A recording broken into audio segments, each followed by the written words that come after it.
Welcome to a special episode of the Old Titans. This will be our look at Star Wars, the latest chapter in the saga.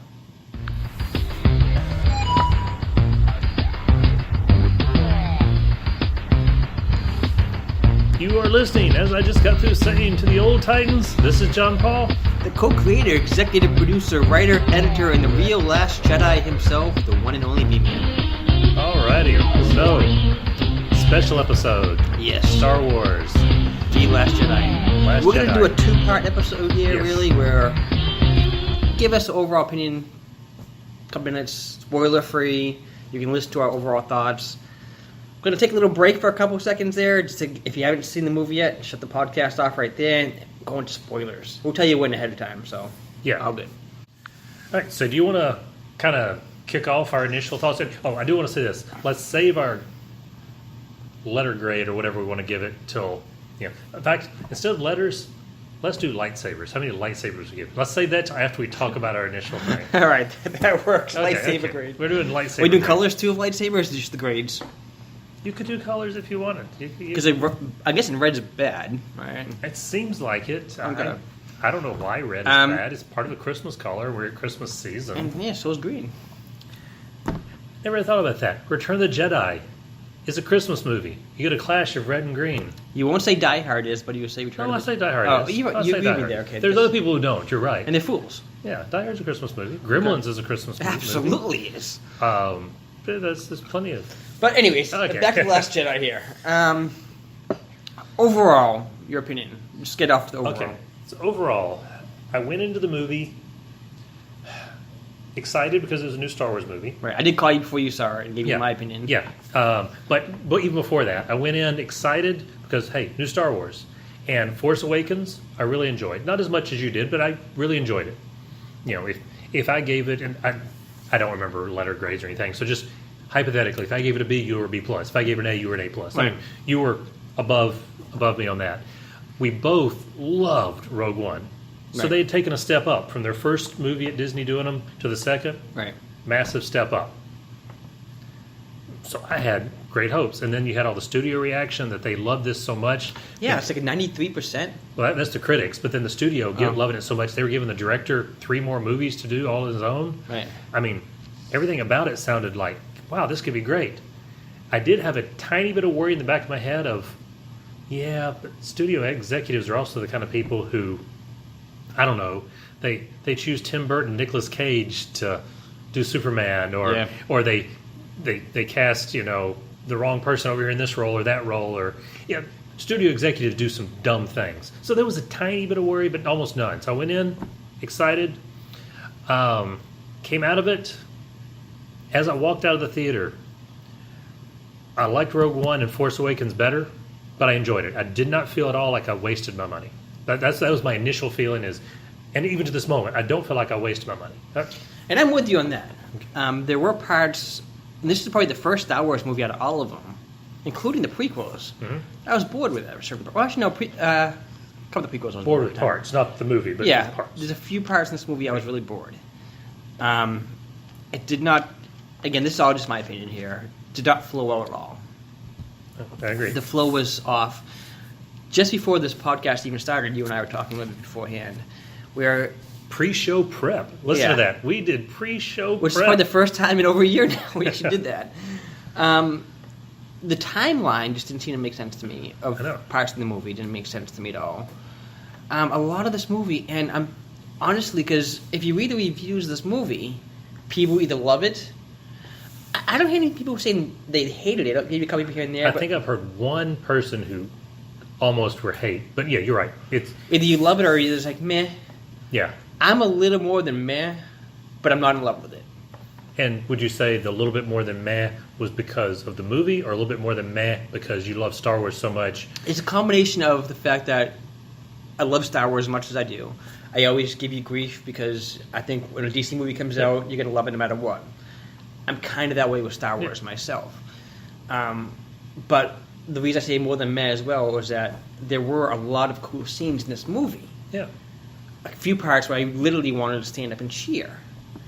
A particular scene I really got emotional during. Actually, two scenes I got emotional. Which we're going to go into here in a few minutes. And that's more the spoiler part. Yeah. But there were a lot of scenes that I thought were just bad. And it did feel like J.J. Abrams had one direction he wanted to go with this movie. Yeah. And then Rian Johnson took over. Is his name Ryan? Ryan, it's Ryan. I couldn't remember his last name, but Ryan, okay. yeah. He took over, and he wanted to go a completely different direction than J.J. Abrams was going. That is what it felt like. It felt like which also not necessarily fighting, just there are parts of it that you could tell one had more influence over than the other, possibly. Right, which also gets me nervous because J.J. Abrams was the last one of this series. So we can go back to his direction again.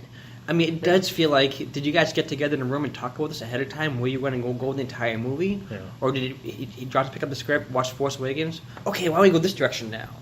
And that's what it really felt like to me, which is almost sloppy in a way for Disney. Yeah, I will say they did, unlike Force Awakens, this was not an exact copy of a previous movie. So Right. Force Awakens was, in lots of ways, a copy of A New Hope. Oh, absolutely was. I mean, not scene and for that scene, really but- bothered me. I but wish it overall. had a completely different story. This one was not a copy of Empire, but it did have the same themes. They kept the themes very similar. True. Which, again, we'll go in the spoiler part. We'll get into a little bit more of that. But it was definitely the middle part of the saga, and I'm okay with having a general flow of upbeat, downbeat, action beat. You know, I'm okay with that. It was probably a little closer on the theme that I think they had to go, but that's okay. And it could be the theme part was J.J. Abrams pushing, since he did so much so close in the first movie. Right. And the stuff that pulled away from it and went more unique was more Ryan. That could be. We don't know. I don't know if we'll ever know an answer to that. No, I don't think we'll ever get an answer to that. I think that he thinks he made a great movie. I really do. Yeah. And I'm not saying it's bad. It was good. Yeah. And to go through some of the more technical parts, okay, so the effects are what we've come to expect these days, and effects from current Well, one particular modern. scene I thought was actually really bad effects. And we'll get into that in spoilers Okay. as well. But in general, it looked good. Okay. The acting, I thought across the board, the acting was good. There might be some scenes that the actors didn't have much to work with. But as long as the actors had lines to work with, And the chemistry between the actors was better this movie, I thought. that the chemistry worked. I was not in this. I want to say it publicly. I was no longer on the I hate Kylo Ren bandwagon. I thought they finally developed him into a good. By the end of the movie, definitely by a certain point in the movie, if they had not had any more past that point, I would have thought they'd had a fantastic journey for him. Past that point was okay. Right. Nothing wrong with it. But if they'd ended it at a different point in the movie, he had a great journey, and I was much better. So you like him now? I won't say like him. He's not Darth Vader. No, he's definitely not. He's not but Darth Vader. that's intentional. No, I get it. But what I mean, he's not Darth Vader. He's not as iconic. He's not. No, he's never going to be. Yeah, I don't see how he can be. But he did a good job. The actor did a good job. He had some actually really good scenes with Hux. Those two played off each other really, really well, I thought. Remind everybody who Hux is, just in case. Hux is actually, I guess, the head Nazi. Let's be real. The First Order is the Nazis. Right. People don't believe it is. That's Same way the Empire was. Yeah. The Empire and First Order was the Nazis, yeah. Empire, not as much. The First Order definitely is. With Well, the flags and yeah. that kind of stuff, and the speeches and the fists in the air. Yeah, I mean, that's just a copy. But yeah, he's their non-force person in And charge. something I didn't realize either, a wife pointed out to me, was that the actor who plays Hux is Bill Weasley from the Harry Potter series. So this guy is blending actually it. two of the biggest franchises in history, which is kind of cool. Yeah, Plus, we're in Florida. He's part of Universal Studios now and part of MGM as well. yeah. He's at both rides, I think. That's actually kind of cool. And take another sidestep here. If you guys go to Hollywood Studios, MGM, the scenes from Force Awakens, from Last Jedi are actually in the new Star Tours ride. Okay, I assume they were by now. Including the opening scene to Darth Vader's Kylo, which is actually really cool. Okay. Well, Spoiler, I guess, for that right there. all right, well, yeah, that one we're not going to worry about too much. So, all right, so the actors I think did good. The music was fine. John Williams, yes. I think my biggest complaint is the story, the construction of the story, not the individual elements, but the overall construction of the story. I just don't think they put it together well. But I think all the other bits, whether you're talking new characters introduced or anything else. Here, I'll give this one spoiler, and this is not really a spoiler. You don't have to tune out all of a sudden. I'm kind of kidding. The Porg, you see them in the commercials, all the little creatures. I was so worried going into this that this was going to be so annoying and so anything else. I like the Porgs. They're fine. They're absolutely fine. But they're barely in the movie. If you like them, they're in there enough. You like them. If you don't like them, it's not going to bother you that they're in there. That's the limit to the spoiler-free section of spoiler-like stuff. For me, and you and I are usually different on this, but I'm in complete agreement with you. I think the flow was just bad. Yeah. The story, I didn't mind the story as much, but the flow just seemed bad. The timeline seemed confusing at times, like what's happening when this is really happening. Yeah, we need to talk through that a little bit. We'll get more in into spoilers part, but the timeline seemed bad, the flow seemed bad, and there were just throwaway characters in this movie. Characters that had no purpose in this movie whatsoever. Yeah, really. There was a couple. Well, again, we'll get into that more. I was trying to think. Yeah, there's a couple definitely throwaway, and there's a couple of scenes. 4. But there's a couple of scenes, both minor and major. I think you're bigger on one of the major ones, but there was a handful of minor ones that I got. It's like, really? There was a lot of unnecessary scenes. Yeah, you wasted minutes. And being a 2.5 hour long movie, you don't want that in 2.5 hour movies. Now, I will say this. I didn't remember how long it was. It was 2.5? I think I give or take. Close. Yeah. It did not feel 2.5 to me. I will say that. It felt like it was closer to a 2 hour movie. And that's because of how strong some of the scenes are, especially the final scene. Right. Again, not saying anything about it, but the final scene was so strong and was long enough. You're just enjoying that whole final thing. Scene was great. I will say this, though, again, another thing, too. At least the way I looked at it, the movie could have ended about 3 times before it actually ended. At least. It felt like there were 3 different endings there. Yeah. This felt... I don't know if... Do you ever remember the movie AI? Yes. Okay. AI had like 5 or 6 different endings. Yeah. And I don't mean written endings. I mean just as you're watching the movie. The end. Oh, no, they're still going. Okay, yay, the end. That's how Return of the King felt to me of Lord of the Rings. Okay. This one definitely had that. It never felt like as you were in the moment, they just hit the end. They just could have made any of those moments the end. Right. Whereas in AI, it felt like you just finished the movie. The credits are about to start rolling.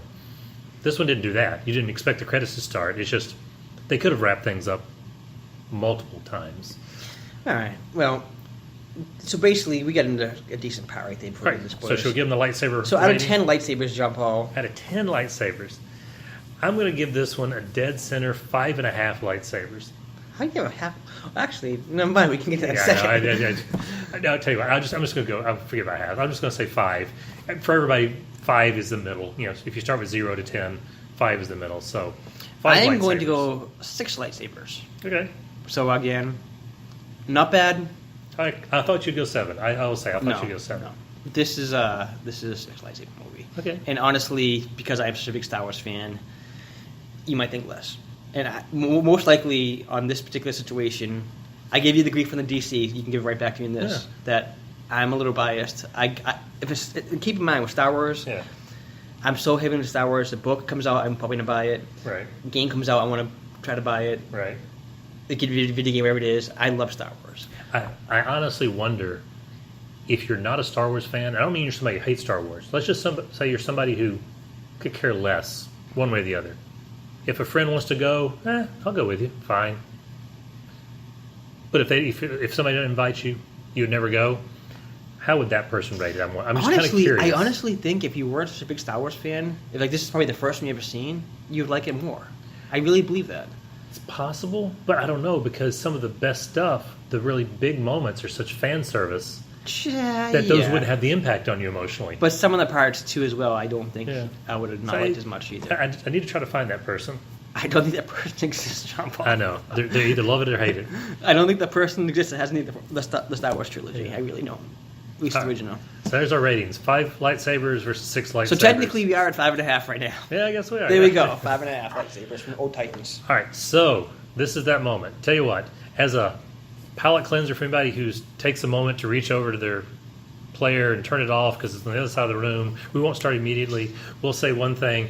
I want you to go ahead and give me grief. You said you weren't going to do it, but go ahead and give me grief for the tweet I had to retweet. Yes, this is what I'm going to say right now. Star Wars Force Awakens, change that. Last Jedi came out Thursday night. Yes. B-Man went to go see it first thing Friday morning. I think on the second show Friday morning to see that. Yeah. The first one 8 o'clock, the second one 8:30. And I didn't go till the evening. Right. Yeah.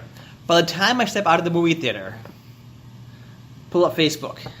Right on John Paul's page, he breaks it out how Justice League is getting better reviews from the fans than fan review only. Yes. Yeah, fan review only.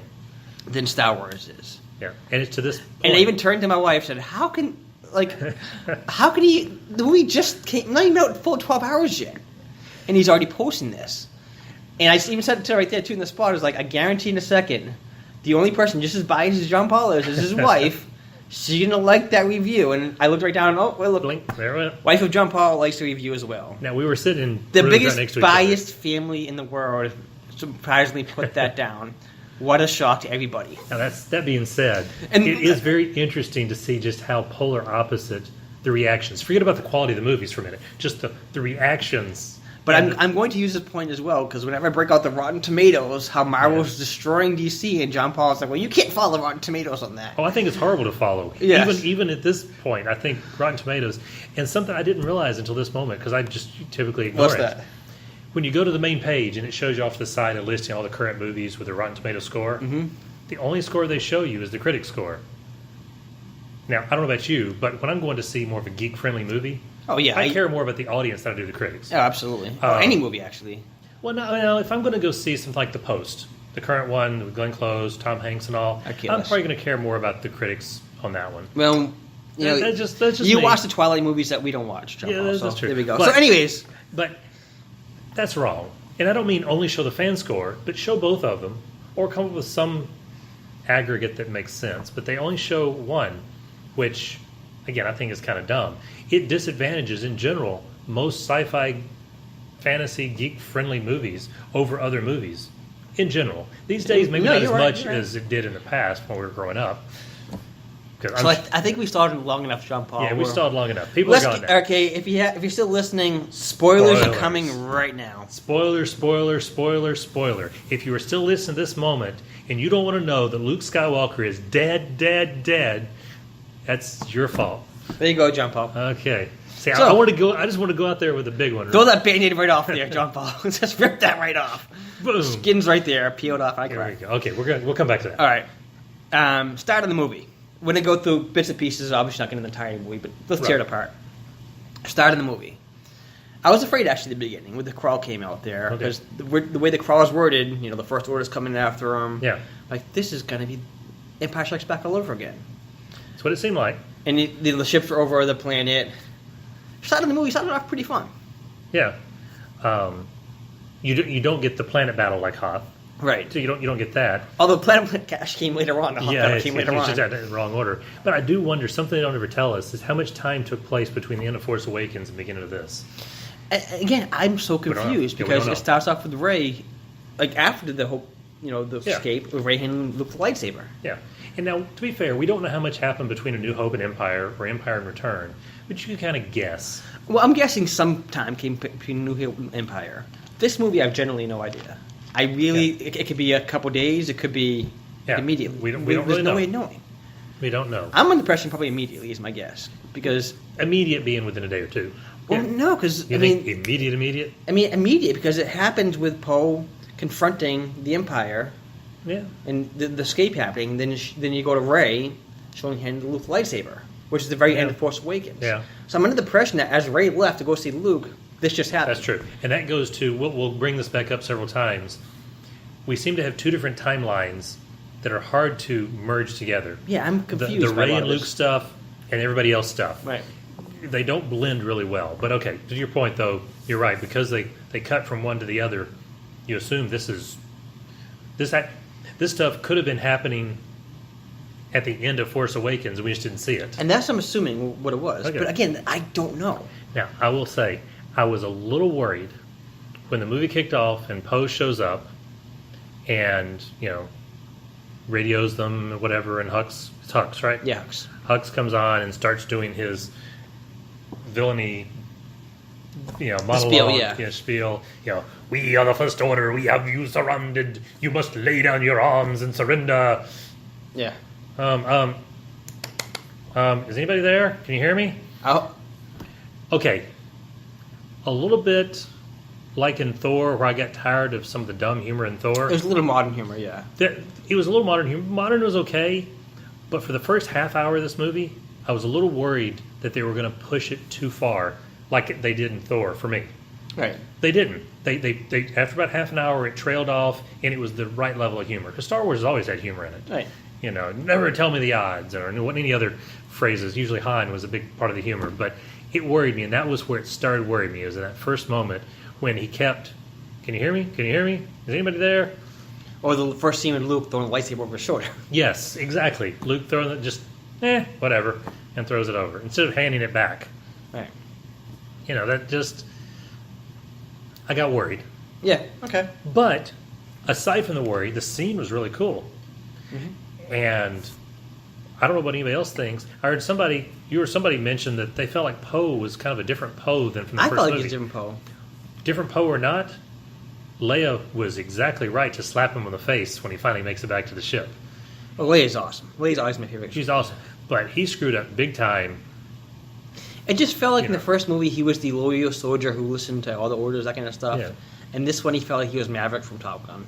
Yeah, yeah. I really get the impression that this is not Poe, this is Maverick. Yeah, and he got a lot of people killed. He got a lot of people killed. Now, that being said, he also stopped a big dreadnought. He stopped the big dreadnought, but at the same point, too, they made a point of saying that Resistance is such a small fleet at this point. Yeah, did one Imperial ship or whatever really matter? Right. Or, so Leia was... This wouldn't be Imperial ships. These would be Orderial? I have no First idea. Ariel? I don't know. We'll say Imperial. We'll keep it Imperial. We'll keep that. Imperial ships. Did one extra ship, even a dreadnought, matter? They had more. I'm sure they have more. Yeah. We don't know. So, again, that part... But I enjoyed that. The whole battle was really fun. And now getting to the part where Kylo comes into play. Okay, actually, before we do, I want to ask a question here. Yeah. Because I was under the impression of one thing happening, and my wife, something different. When we first see the planet and people escaping, a whole lot of ships left that planet. Right. A whole lot of rebel ships took off. I didn't count, but would you say maybe a dozen? Probably a little more, but yeah. Okay, so dozen plus. Yeah. Okay. And they escaped pretty successful. Right. I don't know if one of them got shot down or not. I don't remember seeing one, but... right. But maybe. But overall, they escaped pretty successfully. Only the final one, or the big one that Leia was on, was really in trouble there at the end. Well, okay, we'll get into that. Okay, yeah. And then they managed to jump. Right. I'm skipping ahead a little bit. They managed to jump. And after they jump and the Empire follows them, or First Order follows them, I'm going to keep saying that, I know. But That's fine. I only remember seeing like 3 ships. Big ones. I don't mean little ones, but big ships. 3, maybe 4 ships. The main one, and then 2 or 3 others. There's another... I thought they even said that they had scattered, and they would find a new base, and then pull back together. Right. If so, there's a lot of rebels out there somewhere. Not a lot. A decent amount. But, I mean, a dozen ships. But they did make a point and mention in the end, like, all these people we helped, where are they right now? Yeah. They're not coming. Yeah. I think they gave up. Maybe, but it's just there's so many of them out there. It seems like it's not as so small of a group that they can all fit on the Millennium Falcon. There are more rebels in the galaxy than that.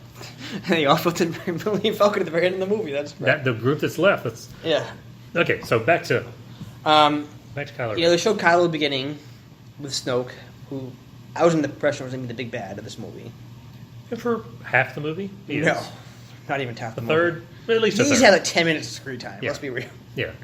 Maybe because you don't see him the entire time, I'll give you half because you don't see most of the movie. Yeah. But anyways, Kylo developed so much from the first one to this one. I felt he did.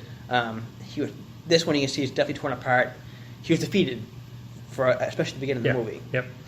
In his initial scene, he's ticked off at this point. Come out the almost the rebels, resistance at this point. They're both now. I think they caught up with the rebels in the movie. Yeah, they are. You saw him just flying around. He was kicking some serious butt. Oh yeah.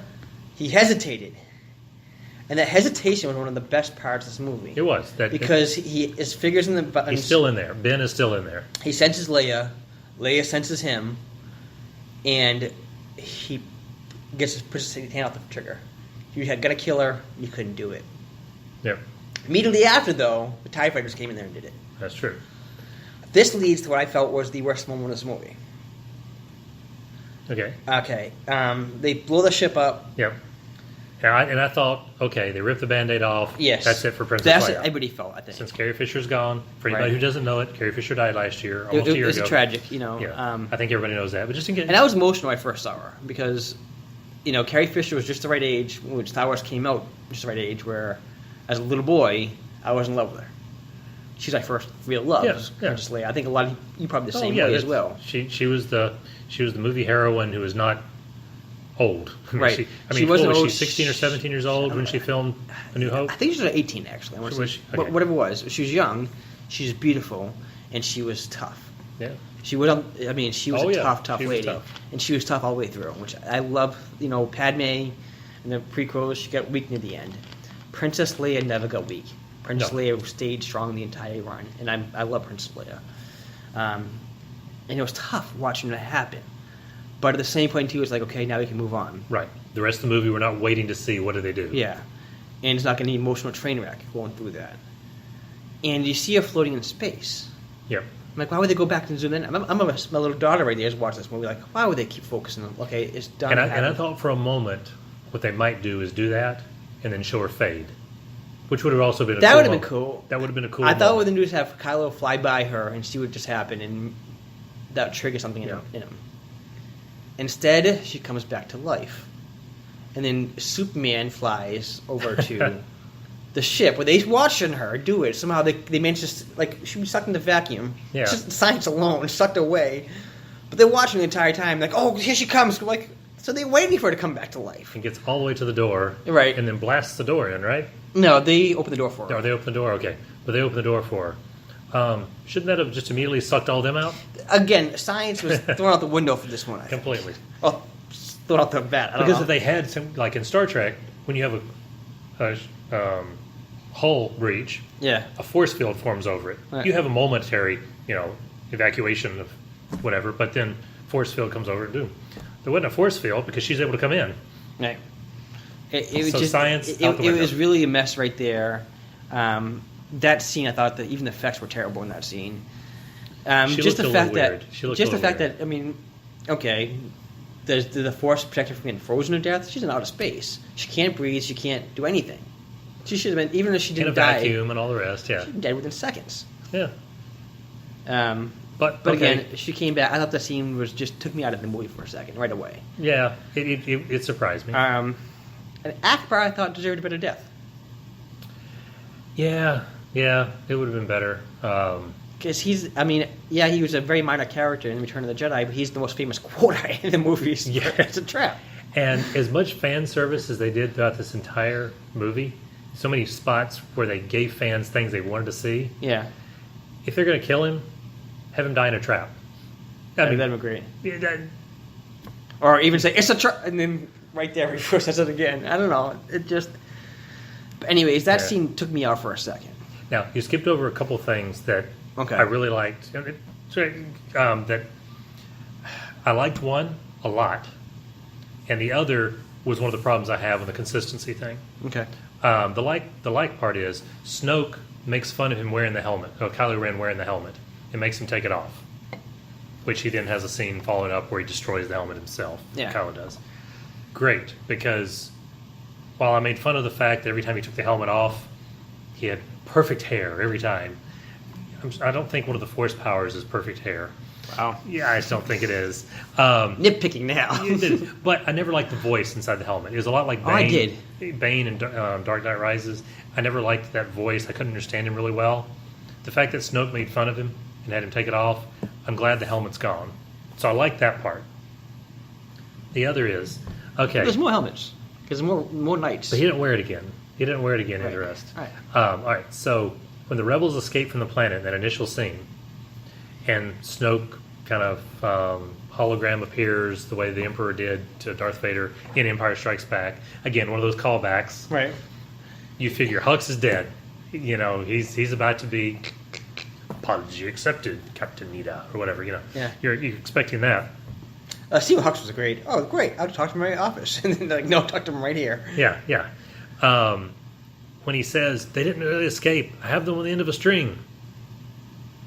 My first thought is, what is that? Not what does he mean by the words? I understand the words, but what is his end of a string? Does he have a tracking device on them? Does he have a spy? What is the end of a string? Right. They set up a smidge of a mystery. I'm not talking about a gigantic, rules the whole movie mystery, but a smidge. And when Kylo showed up, comes off the elevator into Snoke's quarters and the door opens, Snoke is kind of chuckling to Hux, saying, end of a string indeed. Good job, Commander, or whatever his title was, and sends him off. We still don't know, but we know that Snoke was just informed what end of a string means.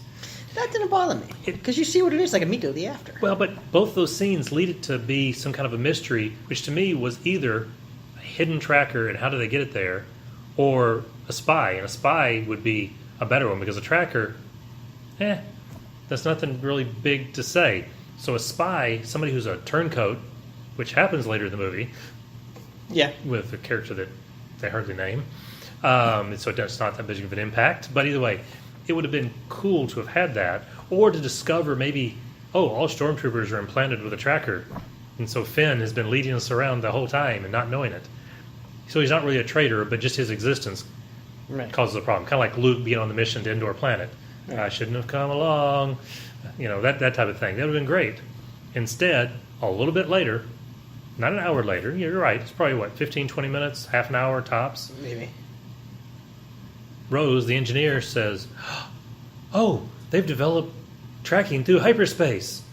And suddenly, she was a Star Trek character in Star Wars.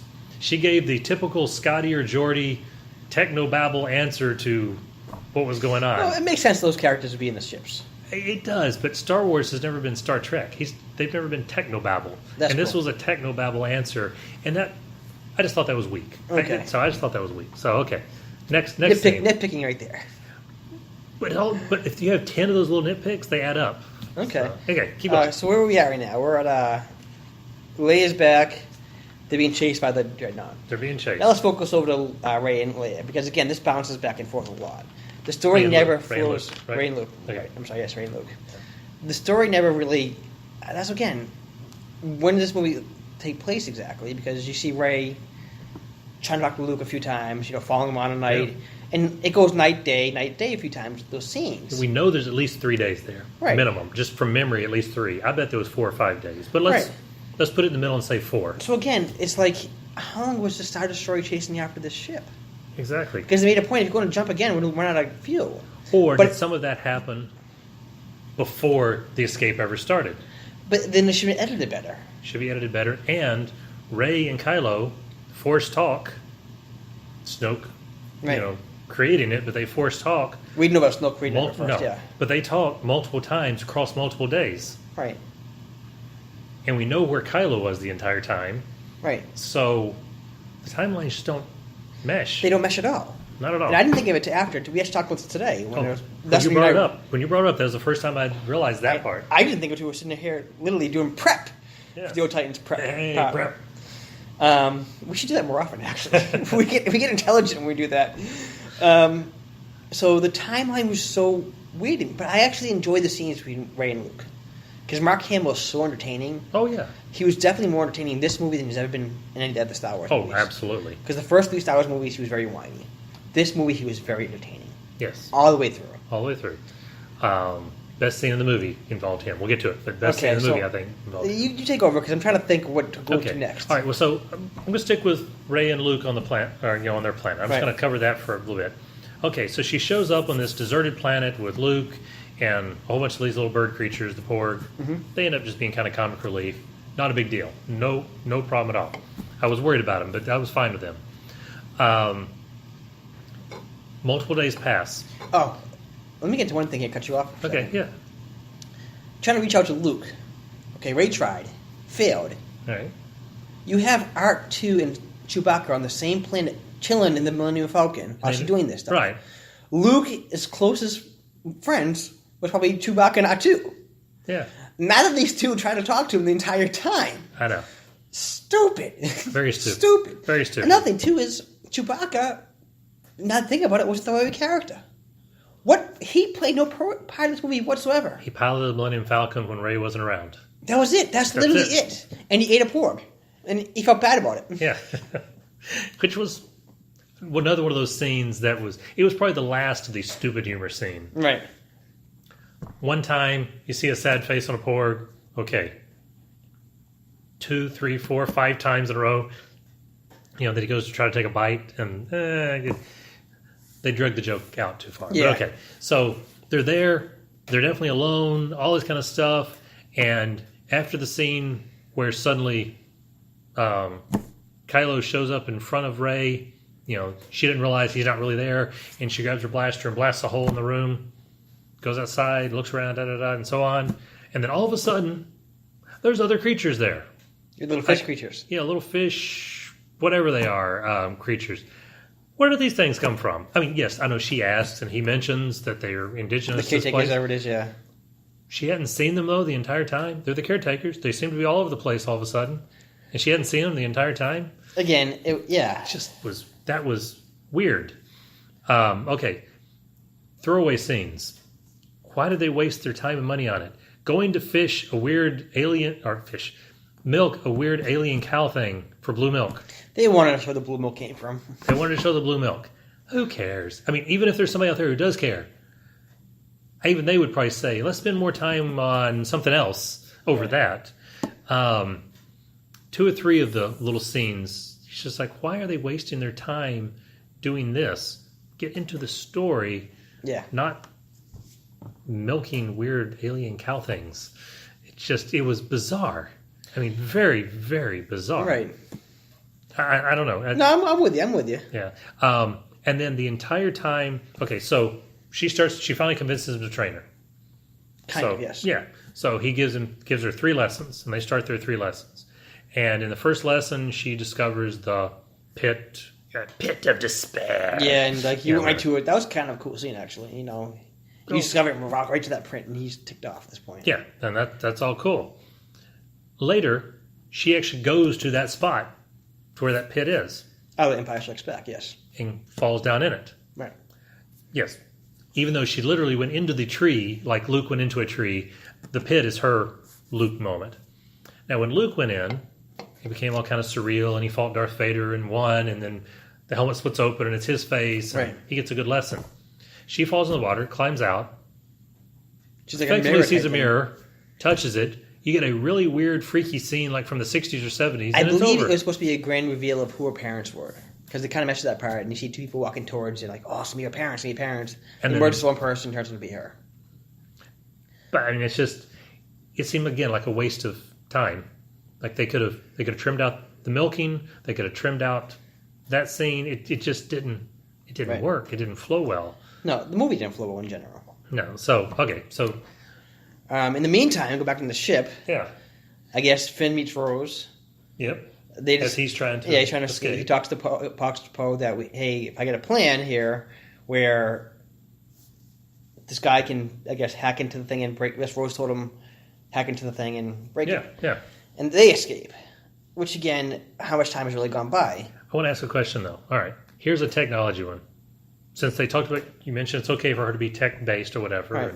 They went techno-babble a little bit. Her little stun wand thing... That thing was strong. I think it's cool. I mean, she just reaches out and touches Finn. He flies back, 6 feet? Yeah. Slams into a wall? Okay, if you've got the technology that can be that strong, why isn't that part of every dagger? I mean, just think about it. You get into a fight, it doesn't matter if you touch the person or not. The minute you touch their dagger, bzz, Give her the benefit of the doubt. She's a big technical babble person. Might have created it herself. And I know. I know. I should get caught up in those little things. But again, Finn leaves and Rose leave. But they get to give Princess Leia, or Carrie Fisher's daughter, a much bigger scene. Oh, yeah. She had some cool roles in it. Small. She gets to be a rebel to the rebels, even? Yeah, she was part of the... anyways, again, that later. Finn leaves with Rose to this casino planet, I guess it was, or maybe it's casino area. Okay. Now, the reason they left... Okay. So... Rose realizes they could get on the ship, or if they could get on the ship that's chasing them, right? They could get to the tracker and turn it off for 6 minutes till this next cycle. They mentioned 6 minutes, right? They'd be gone. Which have time for them to take off. Yes. Yeah, they take off, and they don't know where they're at, so they can't track them now. Great, but her problems are 1, getting through the force field, and 2, who would know where to find something like that on the ship? Well, luckily Finn knows where to find stuff like that. How about the guy who used to mop the floor there? Haha. Okay, great. So the next thing is, but how do we break through this thing? Well, only one person can tell us how to break through something like this. In the middle of all this, they're really going to call Bug-Eyed Lady? I mean, Yes, yeah. why is she the only one who would know how to figure this part out? She knows everybody. She's the But Java. wouldn't your first thought be to go to your own cryptologist on the ship, or IT people? Well, they're doing it whatever? behind the scenes. They had to keep everything in the down low. Yeah, but a random IT person somewhere on the ship. I don't know. It just seemed odd that they immediately call her. We know why. That's because they wanted to put her on the screen again. I get it. You're a random IT guy, John. Do I go to you about some problems by breaking the rules of the university? Well, it depends on if maybe not me because I'm a director, but there could be some random IT people. If I'm in trouble, I'm going to you. I'm like, I need to get me out of this trouble. But I see what you're saying. But anyway, so that was. But then she sends him off to find the one and only codebreaker in the entire universe. Who happens to be... He must be close by there, because at this point, they're down to like 8 hours left. Yeah, right? yeah. So he has to be close by. Even in hyperspace, there's time to travel. Right. And somehow the First Order doesn't notice another ship taking off, which is why I kind of wonder why he just don't start releasing ships right away. Yeah. Whatever. Yeah. I'm ignoring that part right now. That's, again, kind of confusing to me. So they go bad there. Let's do the whole casino part right now. Let's get this over and done with. Yeah. They go to the casino. The casino felt so out of place to me. It was odd. It was very odd. It was definitely there just to make some social commentary and such. Yeah. But it was very odd. And it felt so out of place to me. It felt, again, took me out of the movie where it's like, this is just a waste. I would have done that scene in 10 minutes, whatever it was. It served no purpose. Right. And then they get captured. They get captured. And when we see their cell block, what would you guess? 24 cells? There was a lot. Did you see a single person in any cell? I wasn't really paying attention to that part. I really didn't. But I remember seeing anybody standing out, no. But they're still putting a cell with somebody else. Even though the place seemed empty, they're putting a cell with somebody else who just how happens to be only the second person in the entire universe who could break in. And who proceeds to escape right away. Yeah. So why was he even still there? Why was he even there to begin with? Unless this is kind of like, have you ever watched Andy Griffith's show? The drunk always would come and check himself in after getting drunk. Yeah, I mean, again, reaching here for explanation. So maybe he just wanted to wait until he had this credit card on him that kind of pretty much unlocked all the doors. Yeah. Why was, I'd been gone a long time ago. I wouldn't have slept it off. I would have just left. Yeah, but, so there's that. Very, very bizarre. And then I could swear, and maybe I'm wrong, but I could swear that at some point the Asimov's 3 rules of robotics were kind of mentioned as being part of the robots in Star Wars, that a robot first must obey, a human, second cannot harm a human, there's all the different robots. I'm not doing the right order, but basically must protect themselves, must obey humans, and can't hurt humans, and they can't contradict each other or whatever. How many times did BB-8 hurt, destroy, kill, maim, and everything else? Yeah, they don't really... I mean, you again, I think you're digging now. Maybe, because they did have a whole line of robots that were robots, droids. I get that. But... Well, the droids killed a lot of people in all these movies. Yeah. One of the robots is actually a bounty hunter droid, IG-88. Yeah. Anyways. Okay, sorry. But anyway, BB-8's part of their escape there. Right. In the power of putting the coins in his belly all the time, and that was so stupid. That was just so they could have this really funny scene of him shooting coins at somebody. Yeah, and then the guy grabbing him. Yeah, I get you. But again, it was just... I would have loved the whole entire scene. That whole planet was a waste to me. I hated that. And I was so bored the entire time. Yeah. I wasn't necessarily bored, but it felt like, come on, let's get back to the story. Yeah, because again, this movie had like 5 different stories going on at once. Yeah. Which again, is not Star Wars like. Star Wars has one story. A couple side stories in the meantime, but with the main one story. This was just sort of different stories going on at the same time. Yeah. Because back in the ship, Poe's planning a revolt, taking back over the ship because this lady doesn't know what she's doing. They're going different directions so many times. They're cutting between the scenes, so you don't know what's really happening. Yeah. Long story short is they get this guy back, and he helps them get into the thing. But again, they cut off very easily gets on board. Very easily, no problems. Again, how do they do that? I can't figure it out. All this high tech, and they can't figure this one little ship coming onto them.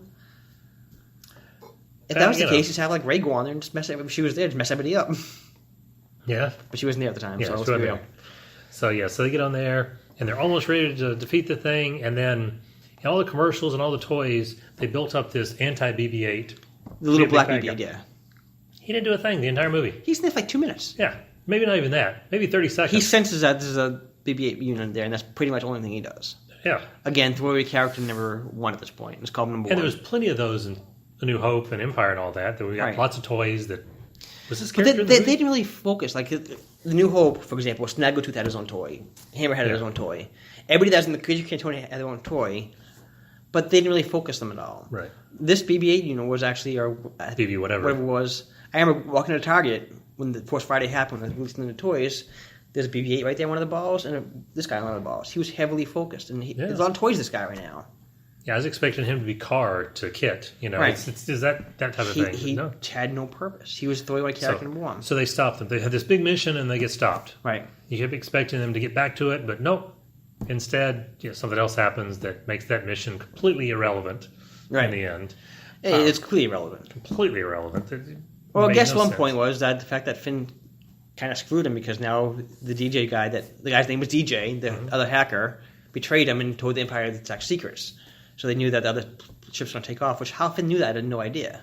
Which actually makes no sense to me. How did Finn know that? Yeah, he wouldn't have any idea. Because I didn't think that's now. None of it flows. Because they didn't discover that until later on. Poe confronted the lady that took over Leia's spot. Yeah. Oh, that's the plan now. Well, that's great. Well, Finn's already gone at this point. He doesn't know the plan yet. Does he know the plan? Maybe they mentioned it. I don't remember mentioning it. I don't think so. I don't think he ever knew any plans whatsoever. Yeah, I'm going to give this a second viewing just to get some parts out. But now that I think about it, that makes no sense how they knew that. This is not one I'll see a second time in the theater. I saw Force Awakens twice in the theater, saw Rogue One twice, and wanted to go back for a third or fourth time in the theater. Right. I've seen it 2 or 3 times at home. This one, I'll watch one more time at home, and then after that, it'll probably be like a lot of movies where if you're flipping around, you see it's on, you'll stop. Is it a cool scene? Or you'll watch a cool scene and you'll leave. It won't be something you're watching the entire movie. It depends. I'm up next week. I might see it. Depends on how I'm doing for time. Anyways, so that kind of bothered. I didn't think of that till now. So another possible loophole in the story. Yeah. So long story short was, that was it. That story became irrelevant, essentially. Yeah. Rey goes out there. We'd skip ahead a little bit here to save the day on the new ship. And this one she gets captured. Yeah. So she gets captured and gets us to one of the 2 coolest scenes in the movie. Right. From the moment she walks in to confront Snoke or be, presented to Snoke, right, till that scene ends, was awesome. It's incredible all the way through.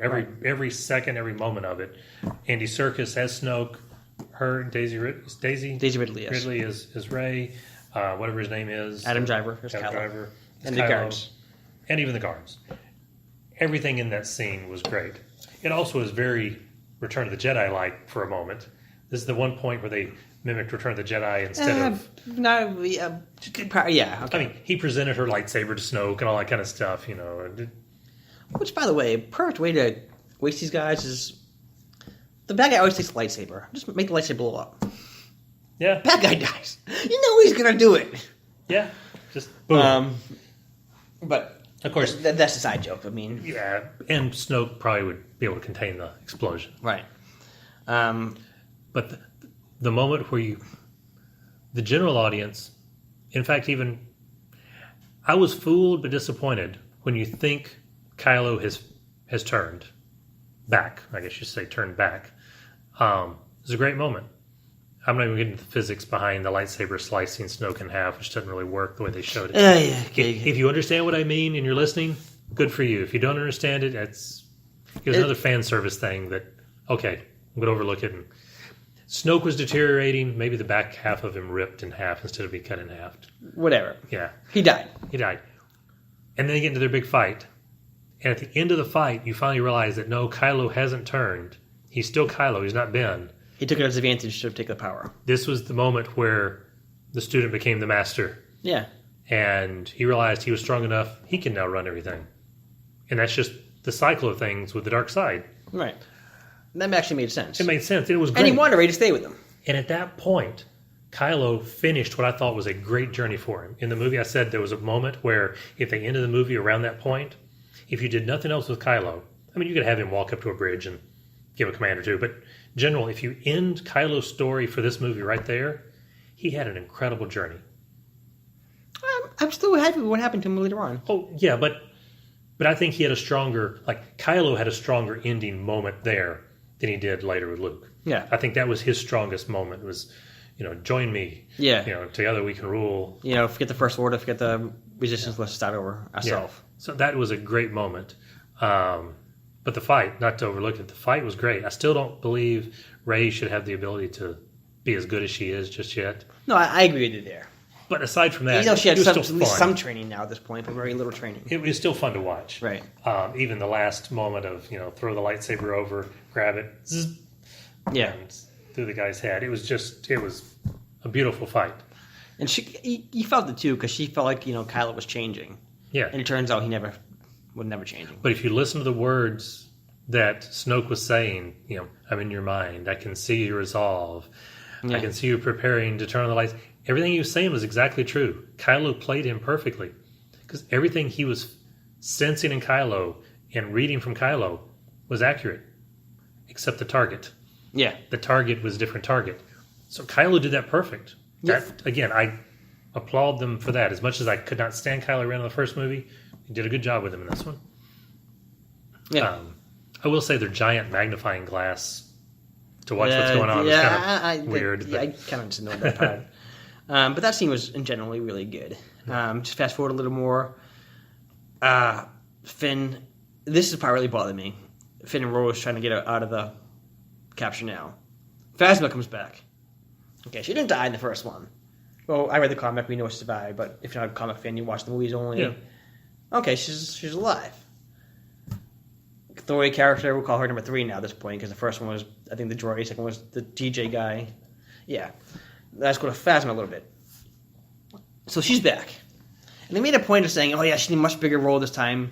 So instead of being in the movie for 3 minutes, like she was in the first one, this one she's like in 5 minutes. She had very little screen time. Maybe 5.5, but I get your point. She's just not so there much. They capture him. She's going to kill Finn. Yeah, chop their heads off. Plant them down to the ground, ready to chop their heads off. Home One, which is Leia's old ship, ran. This we fast forward a lot in the podcast, but the other ship's taken off. They realize that these other things are going. Other ships going. They start blowing them away. Yeah, this is a meanwhile over here. Yeah. This is happening. In the meantime, Home One comes back, nails the Star Destroyer.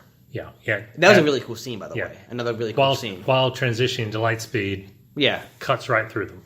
Right, suicide mission, but it works amazingly. Works really well. Although my opinion, if that was what your plan was, program it. Say start in 30 seconds. Well, again, she served no purpose to. Again, the character. I can't remember the character's name. Leia's sidekick. Yeah. She stayed in the ship to be the decoy, I guess. But the entire time you see her being a decoy, she's just staying there. Yeah. What was the point of staying in the ship to begin with? Yeah, I know. Zero purpose. Like I said, program the ship, go on, whatever. Regardless, that happened. Her main purpose is for when Disney puts out their line of purple hair products. She's the reason that you're going to see a lot of purple hair. Pastel purple hair for a while. Anyways, so Phasma's right on top of Finn at this point. Yeah. And boom. Boom happens. Finn and Rose surrounded by stormtroopers. They're surrounded. And everybody's knocked over, knocked down, thrown around. Sure. So then you see Finn and Rose pop up. Let's get out of here quickly. Nobody's around them. Yeah. And maybe a couple bodies. But then you see Phasma and the stormtroopers coming from a distance away with a gun to the hand, no problems with them at all, walking from a distance. Like, what? How did you guys get away over there? What would you think? 1 or 2 football fields distance? A decent size. Something like that, yeah. And they're all in marching order, lined up behind her, like they just arrived for the first time. Again, horrible editing right there. Yeah. They managed to escape. Again, we're cutting through here. After BB-8 kills lots of people. BB kills. Yeah, that was actually a cool scene. Again, some really cool scenes in this movie. Finn beats Phasma. Knocks her, pretty much cracks her face in.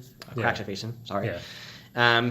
She dies again. This time, I was hoping the actress would get a moment without the helmet, just to whatever. I'm okay with that. Again, Phasma became Tory character number 3 at this point. She died again. Yeah. Okay. What's the point of bringing her back? I would be saying, glad to know you, but we didn't get to know you. So why? Again, what's the point of bringing her back? To appease the fans. That didn't appease any fans. I'm sorry. The whole reason of bringing her back was appeasing the fans. It did not appease anybody. It was an insult to the fans. There was a certain segment of fans that wanted her to come back so that Finn could kill her. They did it. That had Finn killed in part 3. But that was one of the fan service moments. Like show blue milk. Let's have Finn confront Phasma and kill her. It was check off the list. Just going of back things. to the main parts, because now we're halfway through the movie, correct? More than half. We're halfway through. The two big questions going to this movie was, number one, who's Rey's parents? Yep. No, they're nobody. Kylo Ren just said, Yep, at the end of the fight, we find that out. Yeah, they're nobody. Number two is who's Snoke and what's his influence? Doesn't matter Make anymore. a difference at this point. How did Snoke influence Kylo? How did Snoke know Luke? How did he get him? Doesn't make a difference. None of it matters. It's just stuff that happened in between. Right. I'm okay with that kind of stuff. He was the big red herring, I guess. He was, but I'm okay with showing that there is a bigger universe, a bigger story out there, and we're just seeing a part of it. That makes it feel more real. Right. When you're zooming in and seeing one piece, but you know there's a bigger universe, Right. what you're watching feels more real. And a really cool scene after the explosion as well was Hux seeing Kylo on the ground. Yeah. And he's going to kill Kylo. Yeah. He was going to kill Kylo. Oh, yeah. And then It Kylo stops. woke up. Yeah. No, Kylo woke up, and he knew he couldn't. Well, that's do what it. I'm going to stop. It Yeah. stops with that. Fast forward a little further because we're running out of time here. Okay, now you're on this planet, the mining planet. I can't remember the name of it. So all the other ships escape the whatever they were off of the main ship and head towards that planet, which was an old rebel base. Mm-hmm. Okay, if they thought that could withstand anything, yeah, I know they were trying to trick them by going out there and letting the Empire or First Order fly by, but I wouldn't count on that because they're watching. They're going to see other ships leave. Yeah. Even if they don't care, they're going to see the other ships leave. I would have just left as soon as I could to get there. And a really fun moment as well was which made no sense either, was Finn Rose flying into the mining camp I was, hitting the place, lower the shields now. All these explosions happening. Why'd you wait to lower the shields now? Yeah. Why did they not load it right away? That's bad planning. But also, at the very beginning, they said they had enough fuel to do one more hyper jump. You do one more, but then almost all their fuel would be gone. Right. Well, why not get everybody, while they're far enough ahead, get everybody onto one ship. Well, they use load that all the fuel for the... But then do that one more hyper jump, really short. Jump from where they are to that planet. It's going to take the Empire a few moments to jump behind them. They're going to have enough time to get down to the planet. Yeah. There's so many things that make more logical sense than what they did. But okay. Anyways. So they get to the planet and they recreate Hoth. Right. And this planet was cool. The red smoke and everything coming out. It was. Really, really cool it was. scenes. But you got to admit, visually it was Hoth. It wasn't Hoth. Yeah, it was another version of Hoth, yes. Yeah, I mean, he was white, he was salt. And the guy They didn't had get a point walkers. tasting the salt because Yeah. it's not snow this time. Okay, they made that point. But you get the big walkers, you get the cannons with him in the trenches, firing at the walkers. I mean, Yeah. you get speeders, different type of speeders going after them. You get the whole thing. Yeah, so fast forward in there. Okay, the rebels are resistance to this point. They get slaughtered. I mean, they're coming in there, no way around it. They fly at them with these little ships they have. Got the name of these ships to make a difference at this point, really. Skimmers or skaters or something like that. And they get slaughtered. They all get slaughtered. Go on, please, rockers. Yeah, I'm surprised they lasted as long as they did. They knew they were getting slaughtered right away. Poe managed to get out of there. Another one of the coolest moments was Luke now shows up. Yes. That was, to me, the bet Which actually... worth the whole thing. Well, first Finn gets stopped from sacrificing himself. Let's backtrack for a second here. How did Rey get off the ship? I mean, next time you see her from the ship, she's on the Millennium Falcon. I mean, how did she get off? The Star Destroyer. I have no idea. They never show. They never show. The next time you see her, she's on the Star Destroyer, on the Millennium Falcon with Chewbacca. Second time you see Chewbacca this entire movie, probably. I mean, probably see him a couple times, but again, he was a throwaway character, and she comes and saves the day yet again by destroying some of these things. But then Luke shows up. First, a very emotional moment with Carrie Fisher. Fantastic moment there. Prince Leia, they make a very touching speech where I couldn't hold it back. I get a little teary in the movie theater where... Even a callback to Han there with the dice and all that. You don't know when we're not really, ever really gone. Right. And with her just passing away, that's really touching. It was perfect wording for the scene. Yeah. And then he goes out to confront the bad guys. Yes, Kylo and everybody. And it showed Kylo's cowardness. Oh, yeah. Again, I love the development of Kylo Ren in this movie. It was great. Now, cowardice, yes, but, okay, if you were Kylo or I was Kylo... I would have done the same thing. Oh, yeah. I mean... Absolutely done the same thing. You could say cowardice, but you could also say just common sense. Yeah. He's a Jedi Master. I'm still... Yeah. If Snoke could take me when he wasn't expecting, he can do the same thing. Yeah, and I'm under the impression Luke's much more powerful. Fire everything. Yeah, and he just probably the most common sense thing which finally, I'm not going to go down there to confront this guy. No, screw this. Every cannon on this guy, focus right now, fire. Yeah. It actually makes the most common sense. It does. And then the moment, I don't know if it happened in your theater, when Luke walks out of there. They've stopped firing and the smoke isn't cleared yet, but Luke walks out of it. And kind of dusts himself off a little bit. Almost the entire theater erupted in cheers and claps and applause. Mine as well, yeah. Okay. Again, this one scene, from the time Luke walks into the scene inside the Rebel headquarters until the end of the scene is worth the price of admission for the movie. Even if you didn't like anything else, that scene alone is worth it. Oh, we skipped a scene, very important scene too. Master Yoda come back. Well, yeah, Master Yoda came back on the planet. It was the puppet Yoda. It was crazy Yoda. I love that Yoda. Anyways, he was back because Luke's going to burn the tree down where all the hidden Jedi texts in there. So Yoda does it. So Yoda does it. Which later on he found out that Rey actually took the text for the to begin with anyways. That's what it looks like. Because Rey has the text on the Millennium Falcon. And, just to backtrack for a second. So anyways, that scene happens.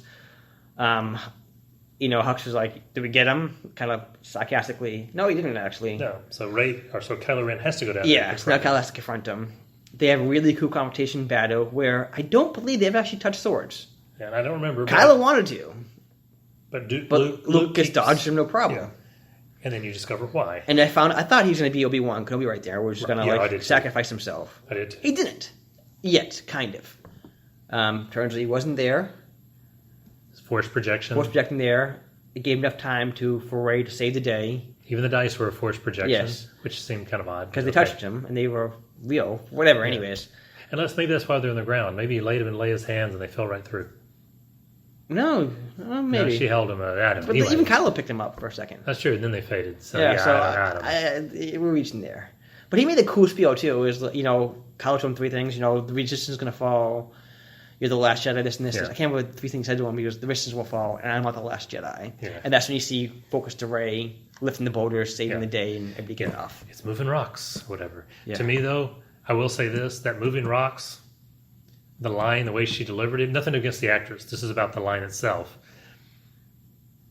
To me, it was almost, not quite, but almost a, Martha, why'd you say that name? Moment. No. It was too cheesy. It's just moving rocks. It was cool a little cheesy with the rocks. I'm cool with that. And that was an awful lot of moving of rocks that she's never even picked up anything other than the lightsaber from a distance. We didn't know how much training she had. That's the thing, too, is they picked on some things from training, but she was there for 5 days, and he started training her. Yeah. So, again, they skipped over some important parts, They did. And who knows? Maybe blue milk imparts a lot of knowledge and stuff. I don't know. No, the blue milk has nothing to do with it. The blue milk was a waste. So, long story short, that was just a big synopsis of the movie. We tear it apart a little bit. At the end of the day, in your opinion, was this a good movie with just bad flaws, or was this a bad movie with really fun parts? It's a hard one to answer. Because I can see people saying, I like this movie a lot, but it had a lot of flaws, or saying either way, it's a bad movie, but I like some scenes. I'm going to go with, it was a really weak script with some incredibly fun scenes in it that saved the day. I think there's certain scenes that save the day of a really weak script. I'm okay with that. I'm not saying the script is weak, simply the fact that Empire was the best out of all the Star Wars movies. Most people will agree with that. And that really didn't much happen in that until the very end. But it felt more... I felt this was just very... consistent. They're trying to do too much at once, and the consistency was way off. So therefore, it just didn't flow at all. Yeah. But that being said, there were a lot of cool scenes in this movie. There were. And anyway, go see it. If you didn't see it, I still say go see it. It's worth seeing. Yeah. It's not the prequel bad. It's still good. Yeah. It's just not great. Don't skip Christmas dinner with the family to see it. It's not that great. I took the day off from work to see it. If I knew it was going to be this, what would I have? Now I wait until the weekend. Yeah. So I guess that's it for us. I'm sure we'll bring this up again in the future because it's going to be a big enough movie. We're going to mention it a few times. Later on this week, just a little publicize us a little more. We're going to do the Crisis on Infinite podcast. There you go. Going to be our rewards of awards, I should say, of 2017. The best and worst of what we felt. All right. In geekdom. There's our tease for next time. Yes. All right. So for John Paul, B-Man, we are out of here.